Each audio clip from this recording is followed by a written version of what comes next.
मेरी बेटी को क्यों मारे हो? दामाद जी अब बताओ क्या बात है, क्यों मारे थे मेरी बेटी को? पापा जी ये ऐसे करते मेरे साथ घर पे, और आज तो आपके सामने भी इन्होंने मुझ पे हाथ उठा दिया। इससे पहले मैंने कब किया ऐसा? छोड़ो मेरी बेटी की बात। अरे मेरे सामने ये हरकत कर रहे हो, ना जाने पीठ पीछे क्या करते हो?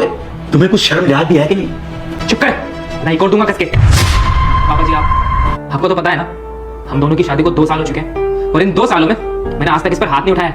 और आज जो हरकत मैंने इसके साथ की है ना, यही सेम हरकत ये मेरी माँ के साथ करके आई है। और पापा जी आप तो जानते हैं ना कि मैं फौज में हूँ, और ज्यादातर मैं फौज में ही रहता हूँ। आज जब मैं अपने घर आया पूरे 3 महीने बाद, तब मुझे पता चला कि 2 महीने पहले घर छोड़कर जा चुकी है।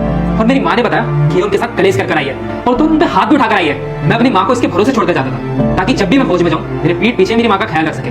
लेकिन मैं क्या देख रहा हूँ, मेरी माँ बीमार पड़ी है घर पर, अकेले रह रहकर उन्होंने अपनी हालत खराब कर ली है। मेरे घर में उनका कोई ख्याल रखने वाला तक नहीं है। और पापा जी आपकी बेटी यहाँ 2 महीने से घर पर बैठी है, आपने जरूरी नहीं समझा कि एक बार फोन करके पूछ ले कि बात क्या हो गई है? अरे क्या कसूर था पापा जी मेरी माँ का?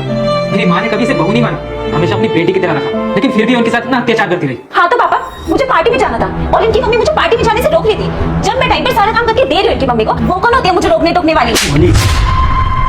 तूने शिवानी, तूने अपनी सास पर हाथ उठाया? क्या मैंने तुझे यही संस्कार दिए कि अपनी सास पर हाथ उठाओ? छी, मुझे तो बेटी कहते हुए शर्म आ रही है। कैसी बेटी है तू? अरे तुझे अपनी इज्जत का ख्याल नहीं था तो अपने माँ बाप की इज्जत का ख्याल तो रखती।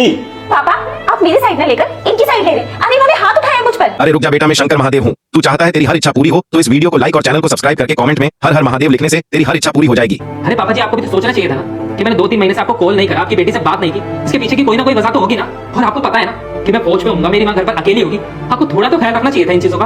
अरे मैं भी तो हमेशा आप लोगों के सुख दुख में खड़ा रहा ना। देखिए पापा, अगर हम अपनी औलाद की गलतियों को नजरअंदाज करेंगे ना तो रिश्ते खराब हो ही जाते हैं, और उस बच्चे के गंदे संस्कार कभी ना कभी उसके सामने आ ही जाते हैं ना, जैसे आपकी बेटी के आगे। और तुम 2 महीने से इस घर में पड़ी हो, तुमने कभी सोचा तक नहीं कि कभी ना कभी तुम्हें अपने पति की जरूरत तो पड़ेगी। पर कोई बात नहीं, ठीक है पापा जी, अब मुझे इजाजत दीजिए, मैं चलता हूँ। नहीं जतिन, मैं मानती हूँ मुझसे बहुत बड़ी गलती हुई है।